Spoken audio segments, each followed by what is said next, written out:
धन्यवाद सभापति महोदय। हम ही को कातिल कहेगी दुनिया, हमारा ही कत्लेआम होगा। हम ही कुएं खोदते फिरेंगे, हम ही पे पानी हराम होगा।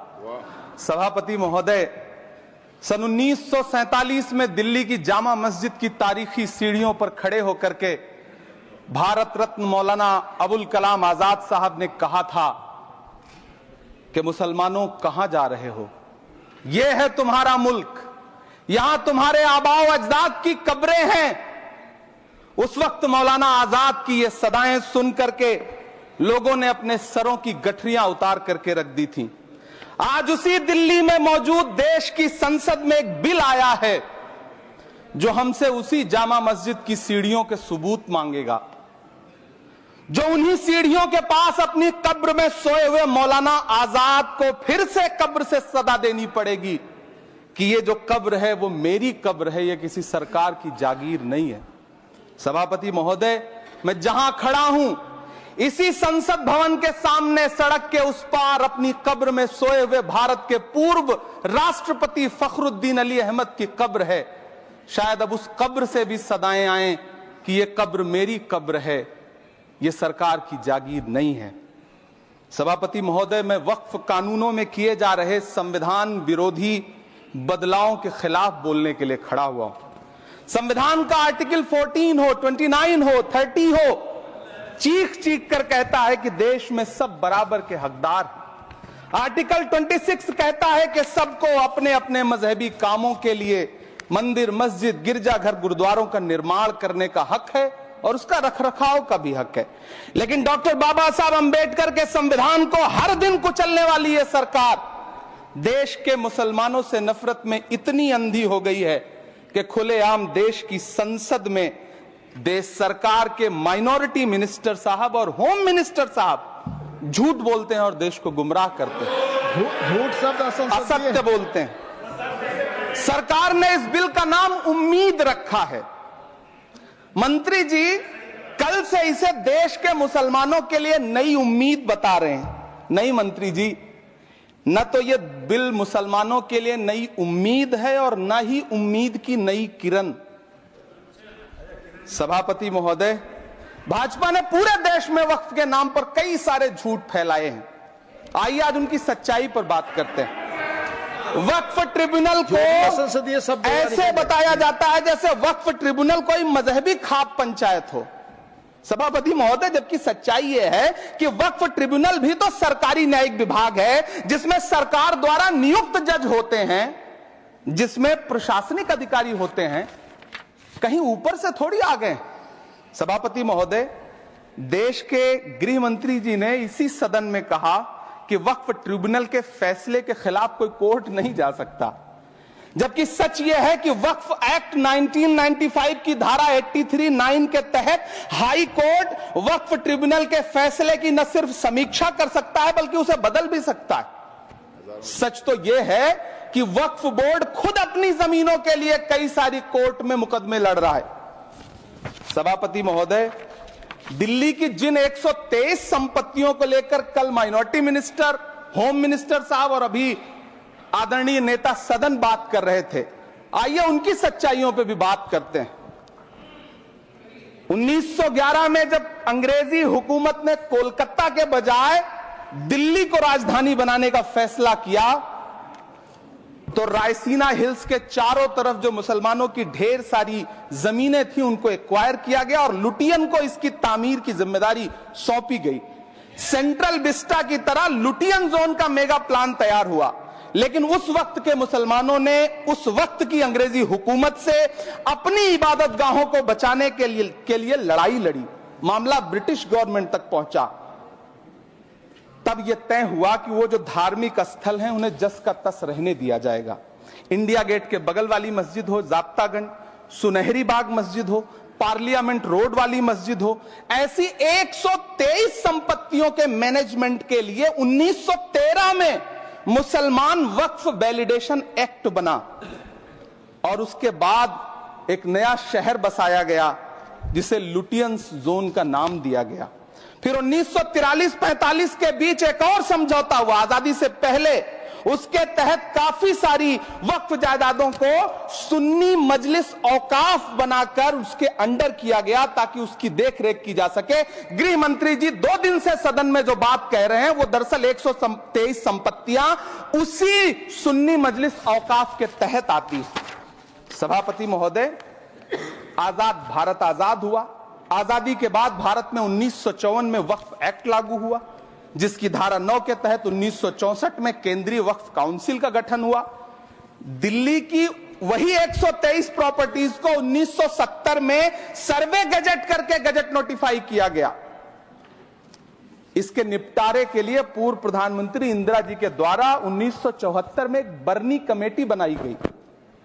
बर्नी कमेटी ने 1976 में इन 123 संपत्तियों को दिल्ली वक्फ बोर्ड की संपत्ति होने की रिपोर्ट सौंपी। उस रिपोर्ट के आधार पर 1984 में कांग्रेस सरकार ने उन 123 प्रॉपर्टीज को दिल्ली वक्फ बोर्ड को सौंपने का फैसला किया, जिसके खिलाफ विश्व हिंदू परिषद कोर्ट गई। मामला 2011 तक पेंडिंग रहा।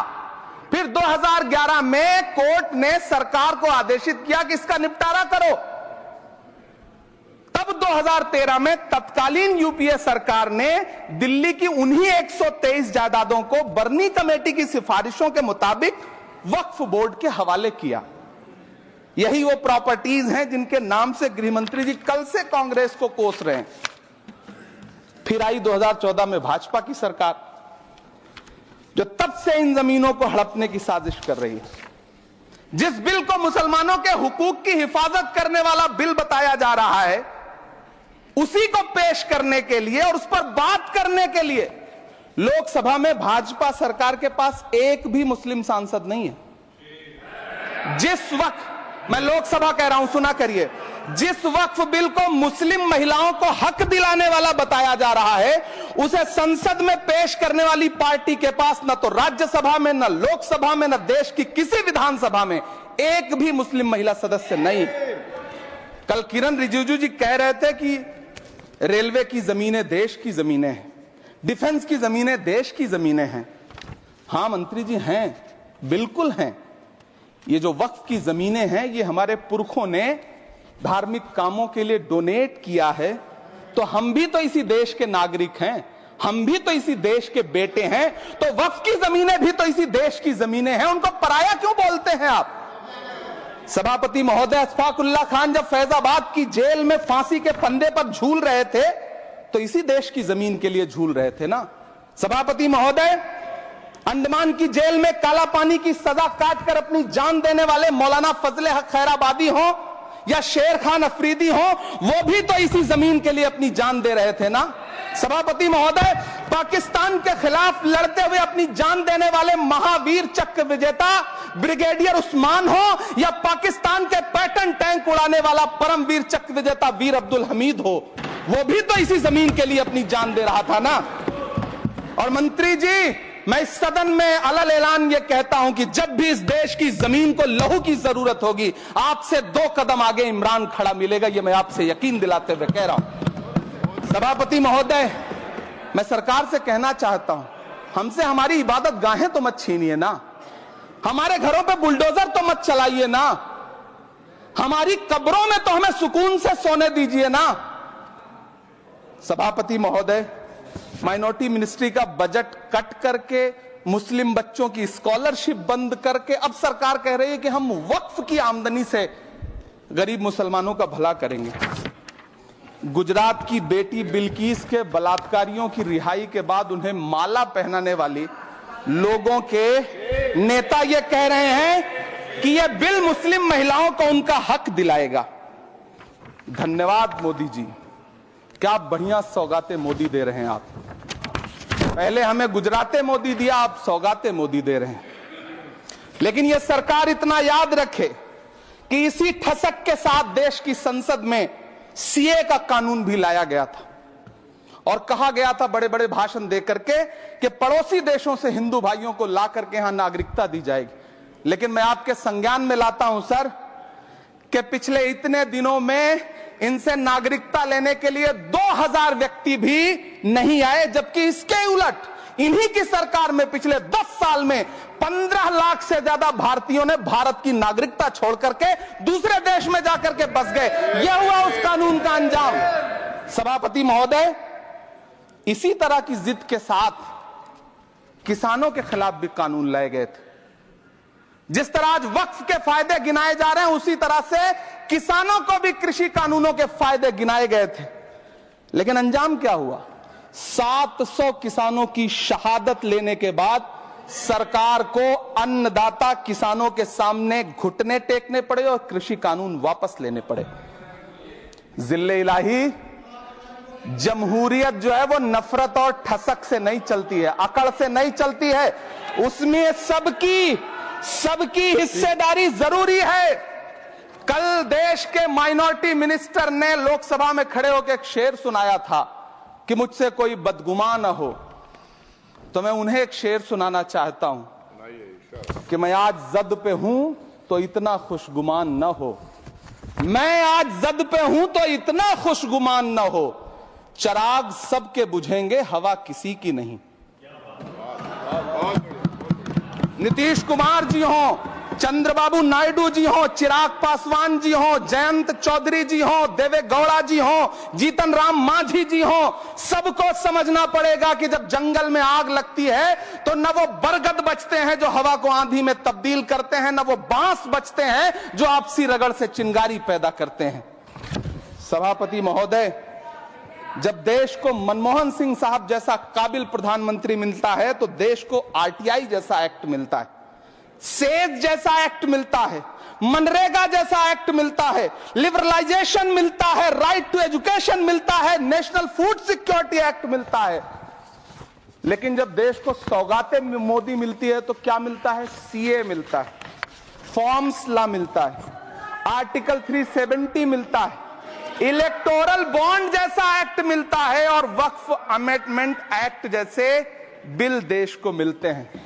मुझे तो अपने हमवतन भाइयों से पूछना है कि आपको अपने बच्चों की तरक्की, खुशहाली और नौकरी की दरकार है या फिर मुसलमानों की दान की गई जमीनों को लूटकर धन्ना सेठों को देने की साजिश करने वाले कानून की? सभापति महोदय, यह सरकार रात के 3 बजे तक पूरे देश को जगा करके संसद में अपने ही नागरिकों को नीचा दिखाने के लिए वक्फ बिल ला रही थी, तो उधर रात के 1:30 बजे अमेरिका हम पर 26% टैरिफ लगा रहा था। सरकार की प्राथमिकताएं देश को पता। सभापति महोदय, मैं बहुत भावुक हूं आज, और मुझे अच्छा लगा कि आदरणीय नेता सदन जगत प्रकाश नड्डा जी ने बहुत अच्छी बातें भी की, मन से बातें की। क्योंकि उनके नाम में प्रकाश जुड़ा है तो मैं उनमें हमेशा एक रोशनी की किरण देखता हूं। मैं उनके सामने बहुत अदब से यह बात कहना चाहता हूं कि चिरागों के सफर में दबदबा हो आंधियों का तो फिर अंजाम जुल्मत के सिवा कुछ भी नहीं होगा। यह दुनिया नफरतों के आखिरी स्टेज पर है, इलाज इसका मोहब्बत के सिवा कुछ भी नहीं होगा। मैं भावुक हूं, मेरी पलकें गीली हैं। अगर देश की एक बहुत बड़ी आबादी को लगता है कि आप उसका भला करने के लिए नहीं बल्कि उनकी इबादतगाहों, उनकी कब्रिस्तानों, उनकी खानकाहों को बर्बाद करने का बिल ला रहे हैं, तो फिर आप अगर समझाने में नाकामयाब रहे हैं तो यह आपकी नाकामयाबी है। पहले समझाइए, उसके बाद कोई बिल लेकर के आइए, तब शायद हम आपका इतनी पुरजोर तरीके से विरोध ना करें। लेकिन सभापति महोदय, मैं अंत में सिर्फ इतना कहना चाहता हूं कि इस बिल में जो भी पॉइंट्स दिए गए हैं, बॉम्सी पोर्टल देख लीजिए, सरकार का झूठ आपको पकड़ में आ जाएगा। हम डरे नहीं हैं, हम सिर्फ सरकार से अपील कर रहे हैं कि हमें अपना समझिए। हम आपके अपने हैं, इस देश के नागरिक हैं और आप ताकत में हैं। संख्या बल के आधार पर बिल हो सकता है आप पास करा लें, लेकिन आपको यह बात समझनी पड़ेगी कि हम तो वो तारीख हैं, जहनों में रहना है जिसे, कागजी पुर्जे नहीं जो फाड़ डाले जाएंगे। जिस जमीन पर मैं खड़ा हूं ये मेरी पहचान है। आप आंधी हैं तो क्या मुझको उड़ा ले जाएंगे? आपको यह बात समझनी पड़ेगी। आपको अगर इतना विपक्ष की तरफ से पहले जेपीसी में इतने सारे पॉइंट्स आए और उसके बाद कल से लोकसभा में और राज्यसभा में सुझाव आप सुनने को तैयार नहीं है, लोगों की शंका को दूर करने के बारे में आप बिल्कुल सोच नहीं रहे, बस आप कह रहे हैं यह बिल उम्मीद की नई किरण है। नहीं साहब, इसे भले किरण जी लेके आए हैं, लेकिन ये उम्मीद की नहीं बल्कि नाउम्मीदी की किरण है। और इस देश की एक बहुत बड़ी आबादी इस बात से खदशे में है, शक में है कि आप सीधे उनकी जमीनों को लूट करके धन्ना सेठों को बेचना चाहते हैं। मेरी अब भी आपसे अपील है कि इस बिल को वापस लीजिए। यह बिल कहीं से आपके अपने नागरिकों के लिए अच्छा नहीं है। यह बिल सिर्फ इस देश के मुसलमानों को नीचा दिखाने का और अपने एक ऐसे मतदाता वर्ग को खुश करने का बिल है जिनको इस बिल के पास हो जाने से कुछ मिलेगा भी नहीं। लेकिन आप एक नैरेटिव देना चाहते हैं, एक मैसेज देना चाहते हैं। मेरी आपसे अपील है कि कृपया ये जो सबका साथ सबका विकास का नारा है, इस नारे को रत्ती भर तो चरित्रार्थ कर दीजिए। बहुत बहुत धन्यवाद।